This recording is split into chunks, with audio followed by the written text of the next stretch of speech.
Le géant vert, la rage incarnée, le monstre qui sommeille en l'homme. Mais ce que tu ne sais peut-être pas, c'est qu'il n'est pas seul. Il existe d'autres versions, d'autres forces, d'autres couleurs. Le rouge, gris, bleu, noir, etc. Chacun d'eux porte une couleur unique, un passé, une douleur, une guerre intérieure. Ce n'est pas une simple histoire de super-héros, c'est une descente dans l'âme fracturée de 9 géants, prêts à tout pour survivre ou tout détruire. Je suis là pour te les raconter un par un.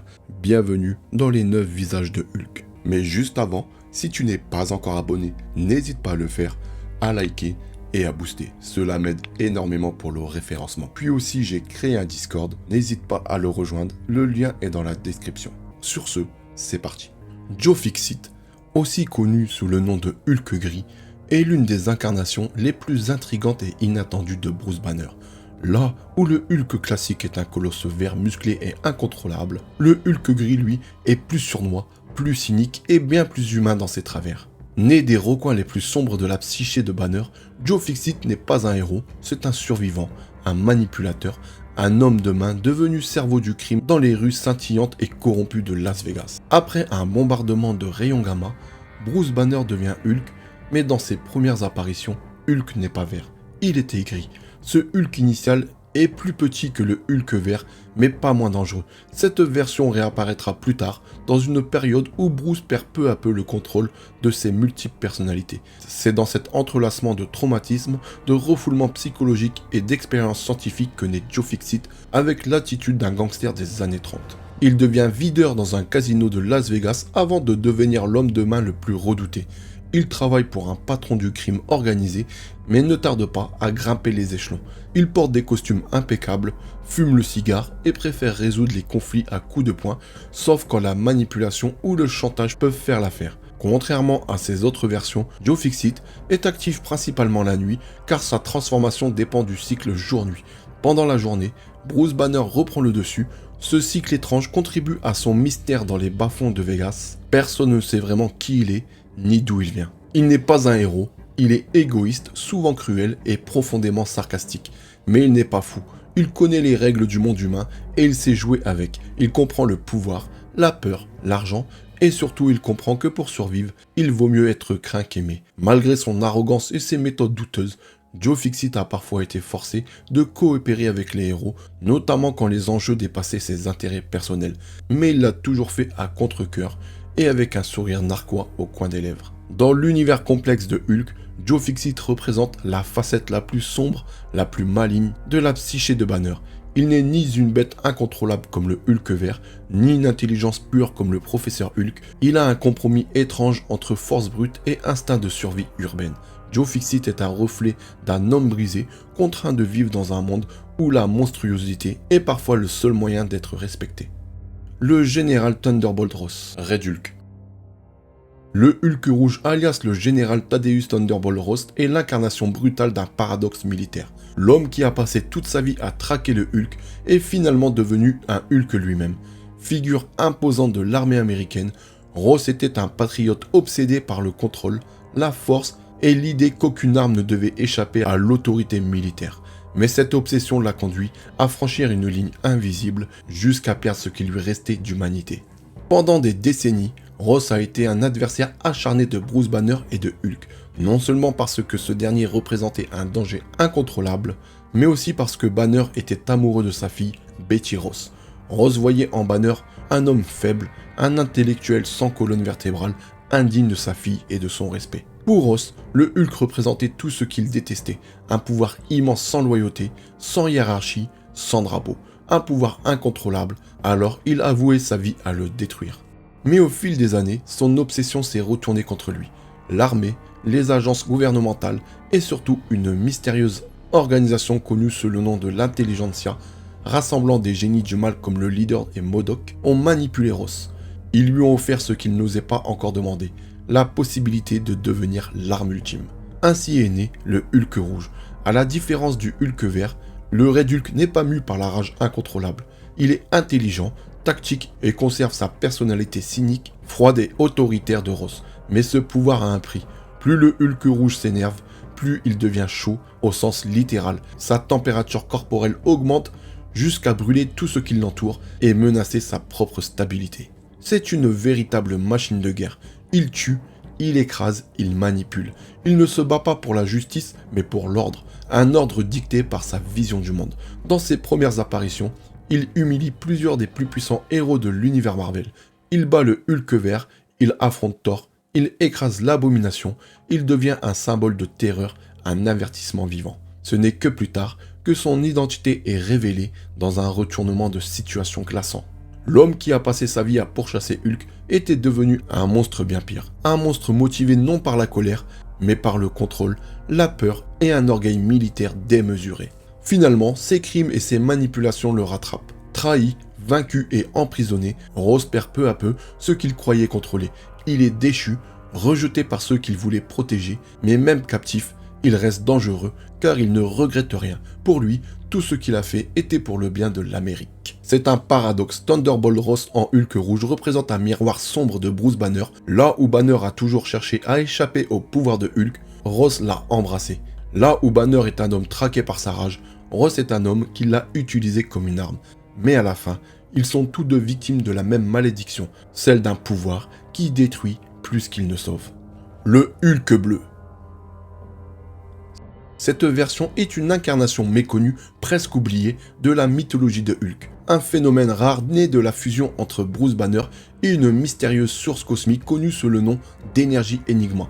Là où les autres versions de Hulk sont issues de la science, du traumatisme et de la colère, le Hulk bleu est le fruit d'un accident impliquant les forces fondamentales de l'univers et le prix à payer pour avoir touché à quelque chose qui dépasse l'humain. L'énergie Enigma n'est pas simplement une force nucléaire, magique ou extraterrestre. Elle est tout cela à la fois, une énergie primordiale tapie aux confins de l'espace-temps, capable de réécrire les lois de la réalité. Bruce Banner devint l'hôte involontaire de la force Enigma alors qu'il cherchait désespérément à s'isoler dans un désert glacé.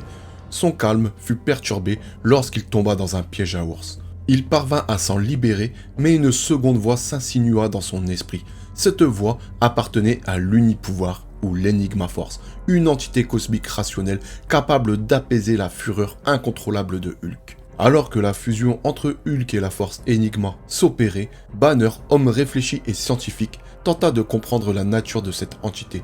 De son côté, Hulk exprimait sa frustration à coups de poing comme un adolescent en colère. Mais rapidement, il devint évident que c'était la force Enigma qui avait besoin d'aide. Instable, son énergie fluctuait dangereusement. Il sollicita alors Banner pour retrouver un scientifique, le Dr Wills, seul capable de diagnostiquer son mal. Le problème, Wills se trouvait à New York et Banner redoutait ce qu'un Hulk incontrôlable pouvait provoquer dans une ville densément peuplée. Malgré ses hésitations, il choisit de partir. Le Dr Wills, autrefois brièvement porteur de l'unipouvoir lors d'un attentat aérien, s'était depuis consacré à son étude pour le bien de l'humanité. Mais cette quête attira l'attention de David Garrett, mécène des recherches, en réalité au service des forces malveillantes désireuses d'exploiter la force Enigma.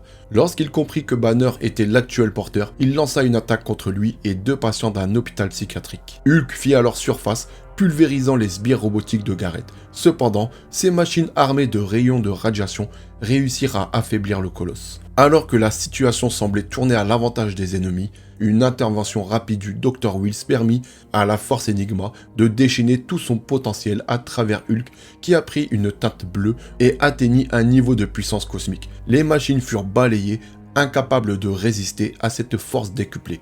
Hulk se proclama le plus puissant avant de s'envoler vers l'inconnu. L'unipouvoir, quant à lui, quitta Hulk pour se lier à Daredevil. Même si cette union fut brève, elle révéla un fait troublant. Le pouvoir de Hulk, déjà incommensurable, pourrait atteindre des sommets inimaginables s'il restait fusionné avec la force Enigma. Cette entité accorde toujours à son hôte la puissance nécessaire pour accomplir sa mission, quitte à élever cette force à des niveaux cataclysmiques. Le Hulk violet. Cette version est sans doute l'une des manifestations les plus inquiétantes et surnaturelles de la psyché déjà fragmentée de Bruce Banner.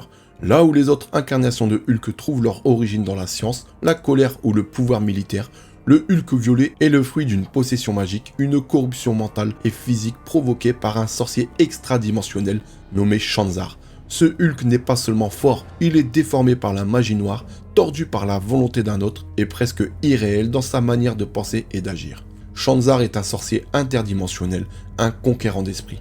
Contrairement à des entités comme Dormammu ou Mephisto qui règnent sur des royaumes infernaux, Shanzar s'infiltre dans les esprits des êtres puissants puis les corrompre de l'intérieur. Il ne conquiert pas des territoires, mais des consciences. Quand il découvre l'existence de Hulk, un être dont le corps est presque indestructible, mais dont l'esprit est fragmenté, affaibli par les multiples personnalités de Bruce Banner, Shanzar y voit une faille parfaite. Il pénètre dans son esprit, lentement, subtilement, jusqu'à fusionner avec l'une des couches les plus profondes de son subconscient. C'est ainsi que naît le Hulk violet. Cette version de Hulk possède une peau d'un violet spectral, presque luisante, comme éclairée de l'intérieur par une flamme surnaturelle. Ses yeux brillent d'un violet pâle et sa voix est plus grave, plus lente, comme si elle résonnait depuis une caverne lointaine. Mais ce dernier n'est pas gouverné par la rage, il est calculateur, cruel, manipulateur. Il parle en énigmes, il utilise des sorts en plus de sa force physique et surtout, il joue avec les esprits. Lorsqu'il affronte des héros, il ne se contente pas de les frapper, il plonge dans leur peur, les manipule, les divise, les fait douter d'eux-mêmes.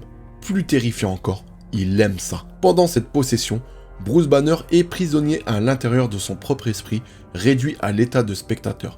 Il tente de résister, de reprendre le contrôle, mais Shanzar est un expert en domination mentale.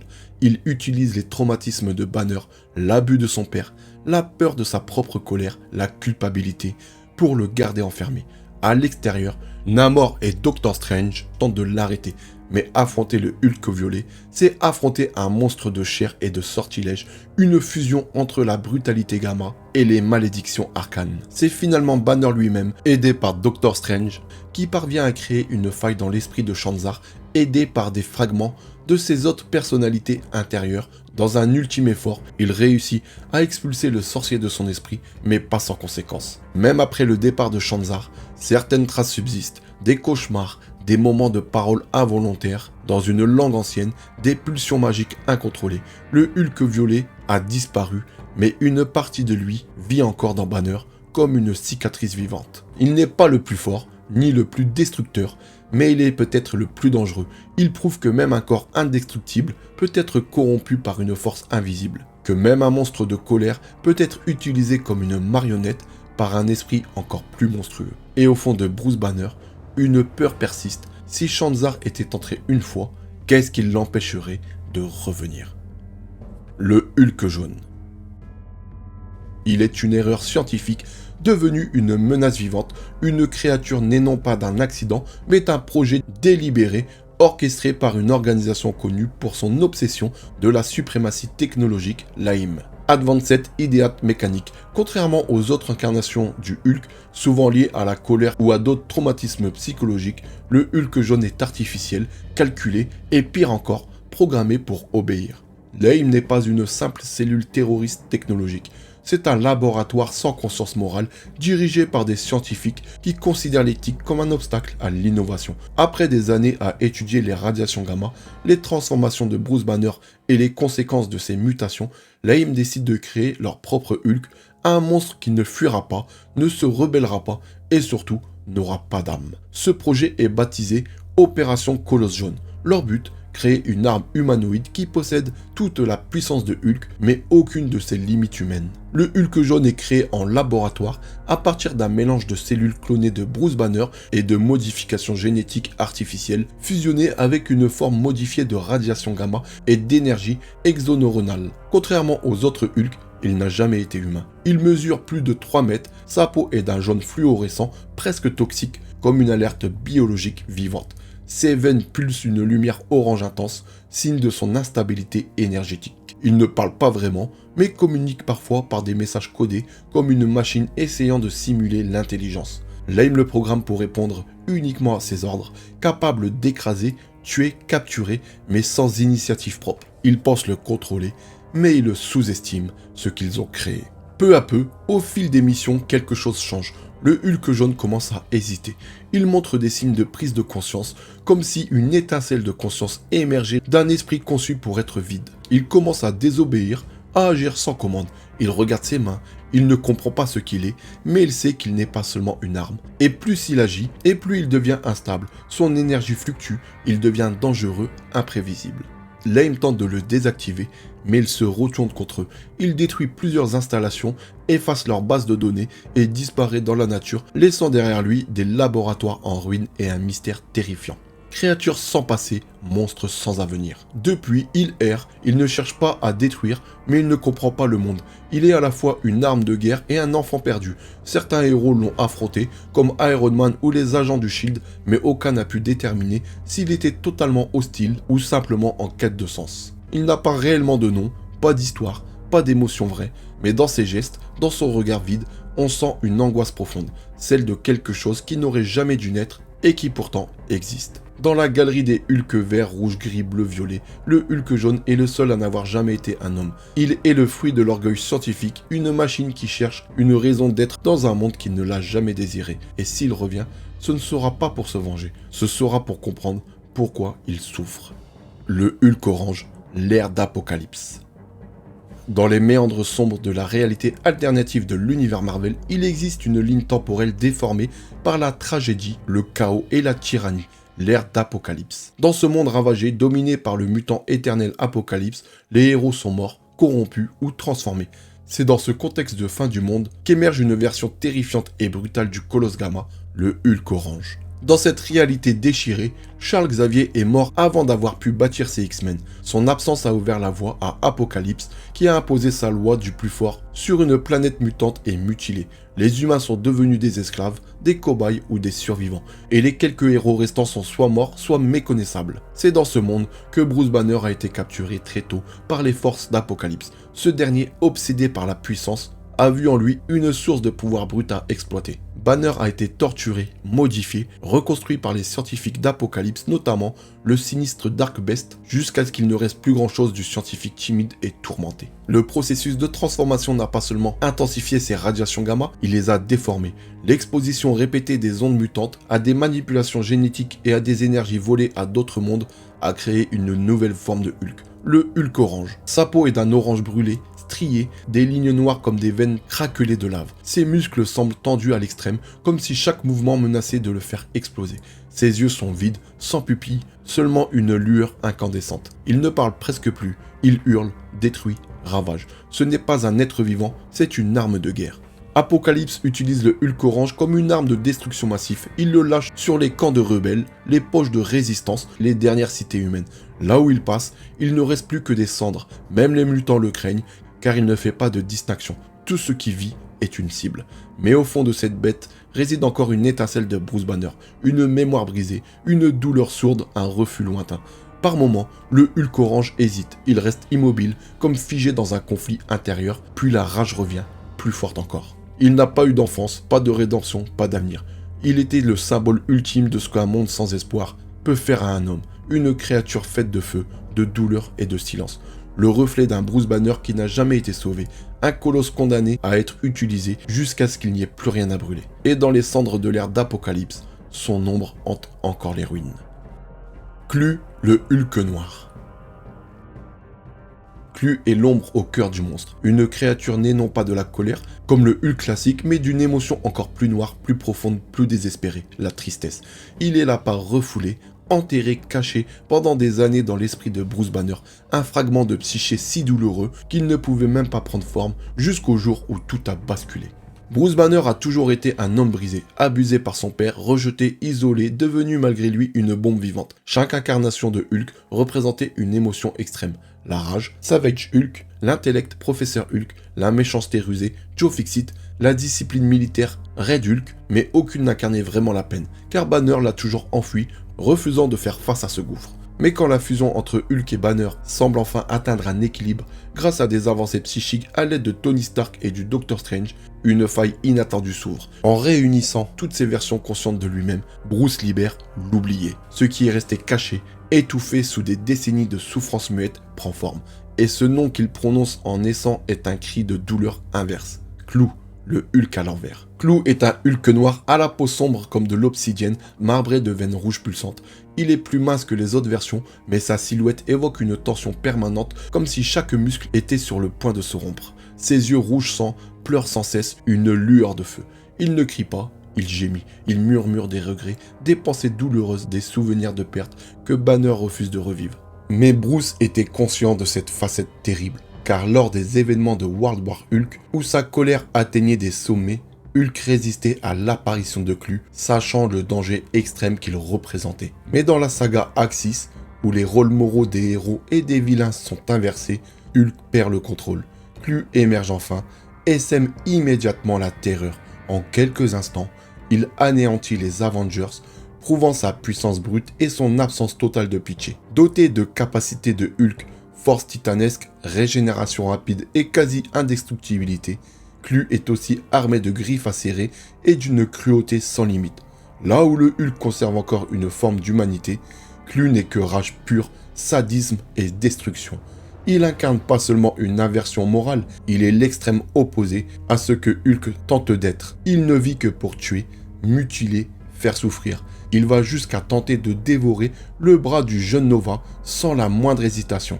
Cette scène glaçante résume parfaitement sa nature, monstrueuse, amorale, égocentrique et instable. Même les Avengers inversés le considèrent comme une menace incontrôlable. Il faudra l'alliance exceptionnelle du Crâne Blanc, de Dr Doom, de la Sorcière Rouge, du Frère Vaudou et de Steve Rogers pour venir à bout de cette abomination.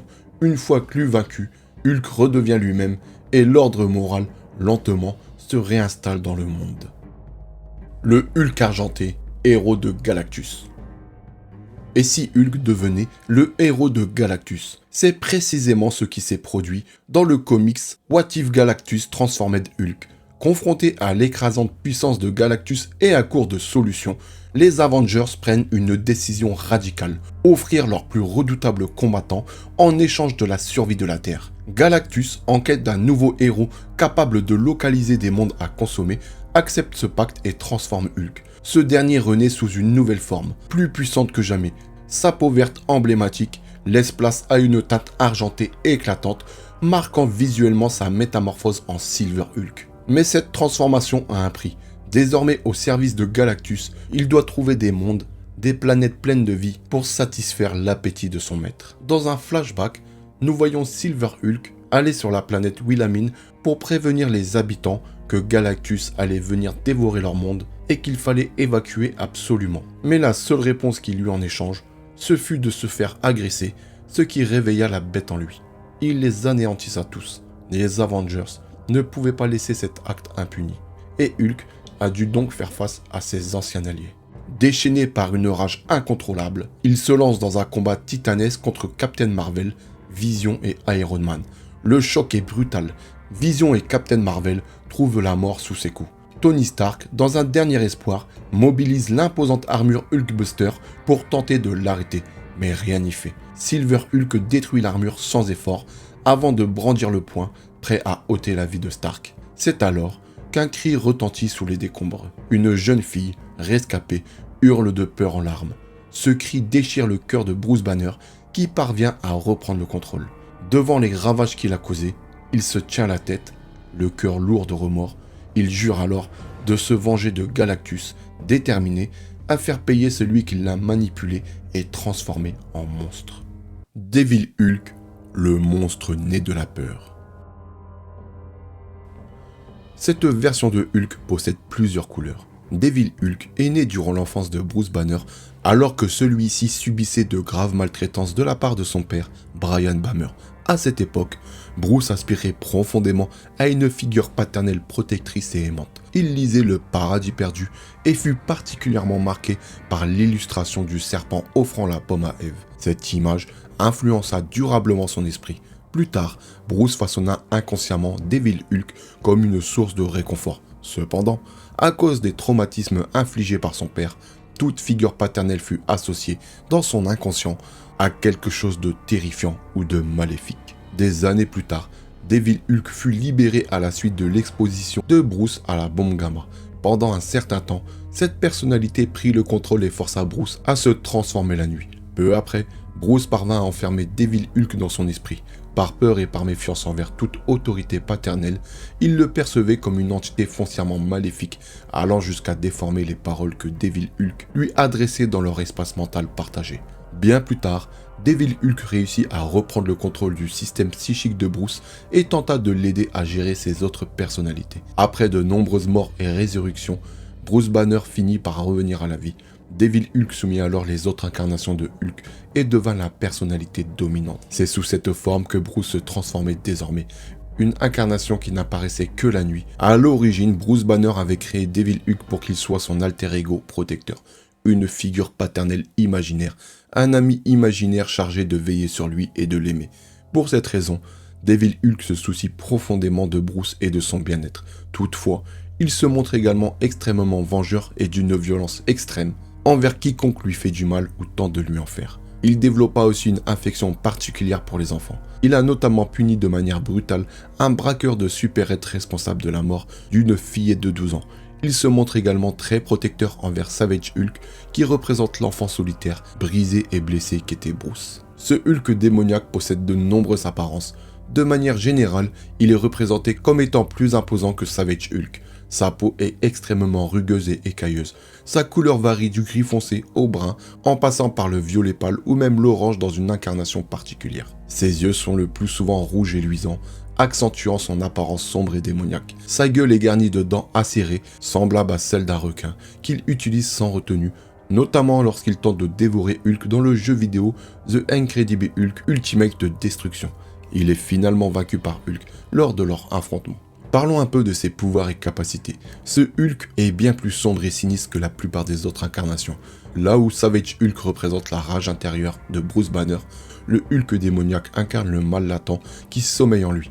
En tant qu'image déformée de la véritable puissance destructrice de Hulk, sa libération totale pourrait anéantir tout ce que Bruce a connu et aimé. Ses capacités de base englobent tout ce dont Hulk est capable, faisant de lui un adversaire redoutable, une force colossale, une endurance au-delà de tout, une agilité impressionnante et un facteur de régénération hors norme. Ses pouvoirs semblent même décuplés. Toutefois, ce qui distingue véritablement Devil Hulk des autres Hulk réside dans plusieurs aspects uniques. Le Hulk démoniaque n'est pas seulement plus massif et potentiellement plus puissant que le Savage Hulk, il possède également l'intelligence de Bruce Banner, voire celle de Hulk fusionné. Il ne s'agit donc pas d'une simple force brute, mais d'une entité dotée d'un esprit brillant et stratégique. Il est très rusé. Lorsqu'il est découvert enchaîné par Bruce, Devil Hulk lui promet que, s'il libéré, il aidera les autres Hulk à combattre le Hulk rongé par la culpabilité à sa place. Toutefois, Bruce comprend que sa libération ne ferait qu'aggraver le chaos et il choisit de le laisser emprisonner dans l'arche. Dans The Incredible Hulk Ultimate Destruction, lors du combat de boss, Devil Hulk utilise parfois une grille enflammée pour frapper Hulk, infligeant des dégâts de feu. Il est également capable de projeter un souffle glacé depuis la paume de sa main, gelant instantanément Hulk s'il est pris au piège. L'arène de combat est entourée de lave. Cela suggère que Devil Hulk résiste à des températures extrêmement élevées, probablement grâce à son épaisse peau écailleuse. Puis il est capable aussi de manipuler le terrain et les formations rocheuses, du moins dans l'imaginaire de Bruce Banner. Toujours dans Incroyable Hulk Destruction Ultime, l'une de ses attaques consiste à faire surgir d'immenses stalagmites de pierre pour attaquer Hulk et le projeter dans les airs. Durant le combat, il se réfugie parfois dans une fosse gigantesque, creusée jusqu'à la taille, vraisemblablement par lui-même, peut-être pour échapper à l'influence mentale de Bruce. Cette capacité suggère qu'il peut creuser et manipuler les structures rocheuses les plus résistantes, ce qui expliquerait également la taille et la puissance de ses griffes. Et sur l'aspect psychologique, il a le regard terrifiant, la voix grave et les ruses de Devil Hulk constituent des armes redoutables. Il est capable d'intimider ses adversaires, de les manipuler mentalement et de les plonger dans la peur ou la panique. En brisant leur concentration, il crée des ouvertures pour attaquer. Hulk, et par extension Bruce Banner, marqué par une enfance solitaire, violente et incomprise, et rejeté par la majorité de ceux qu'il a croisés, représente une cible idéale pour ce type de domination psychologique. Et voilà les amis, on arrive à la fin de ce voyage à travers les 9 couleurs de Hulk. Dites-moi dans les commentaires lequel parmi ces Hulk est votre favori. J'ai hâte de lire vos réponses. Et bien sûr, si cette vidéo t'a appris quelque chose, si elle t'a surpris ou donné envie de voir Hulk autrement, alors laisse ton meilleur like, abonne-toi si ce n'est pas encore fait, et bien sûr, boost, cela m'aide énormément. En tout cas, merci d'avoir regardé jusqu'au bout, et nous on se retrouve très bientôt pour une nouvelle vidéo. En attendant, prenez soin de vous et de vos familles. Peace out.